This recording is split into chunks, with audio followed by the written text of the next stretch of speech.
Hello everyone, and thank you for your compelling comments about our latest newsletters. You have taught us that fame doesn't always cross national boundaries. John Ireland, for instance, who is much loved in the United Kingdom, is hardly known on the continent, in the USA and in Canada. This week we have the opposite effect. A composer who is revered and almost worshipped in his native Hungary, but is hardly known in the UK. Emmerich Ka was born in 1882 in Siófok, then in Austria-Hungary, on the southern shore of Lake Balaton. Kalman's plan was to become a concert pianist, but because of early onset arthritis, he focused on composition instead.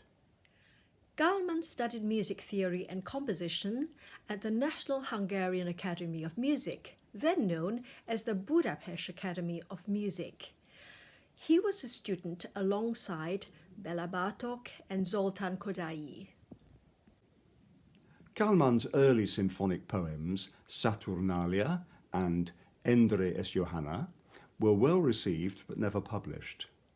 In 1907, he won the prestigious Franz Joseph Prize of the city of Budapest for composition.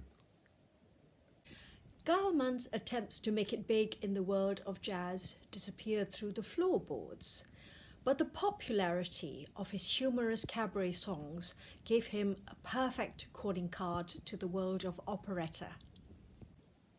His first great success was the Gay Hussars, Ein Herbstmanöver in German, which was first staged in Budapest in 1908. That same year, Kalman moved to Vienna, a city gripped by operetta fever, following the advent of Franz Lehar's Merry Widow, which even made it to Singapore. In Vienna, Kalman began to make waves, following the production of his Ja das Fürstin, or Gypsy Princess, and Gräfin Maritza, Countess Maritza. Kalman's great contribution to the musical vocabulary of Viennese operetta was to bring to it the vibrant colours, the heady rhythms and the dynamic energy of Hungary, not as an imitator, like so many other composers, but as one for whom Hungarian folk elements were his musical mother tongue. Kalman, Franz Lehar, Johann Strauss, both father and son, and Oscar Strauss were all a part of the silver age of operetta in Vienna, Hungary and Germany, very much like the golden age of the American songbook in the USA. As far as the Hungarians are concerned, it isn't over. When an operetta by Kalman is on at the Operetta Theatre in Budapest, the house is packed with Hungarians who revel in the jokes and the spectacle, and those of us who don't speak the language are deprived of the humour. Adolf Hitler was a huge fan of Kalman's and invited him to become an honorary Aryan after the Anschluss, the annexation of Hungary by the Third Reich. Friends, you need to know that Kalman was born Jewish. He was thus forced to flee to California in 1940, becoming an American citizen in 1942.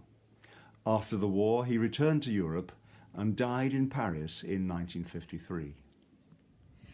Our dream would be to fly you first class to Budapest and take you to an operetta by Kalman. Champagne on the house, of course, and chocolates and sandwiches in the interval. The infectious liveliness of Kalman and the feel-good factor that his operettas leave have made us huge fans of Kalman. With melodies like Puccini and orchestration like Tchaikovsky, Kalman is heaven for hedonists.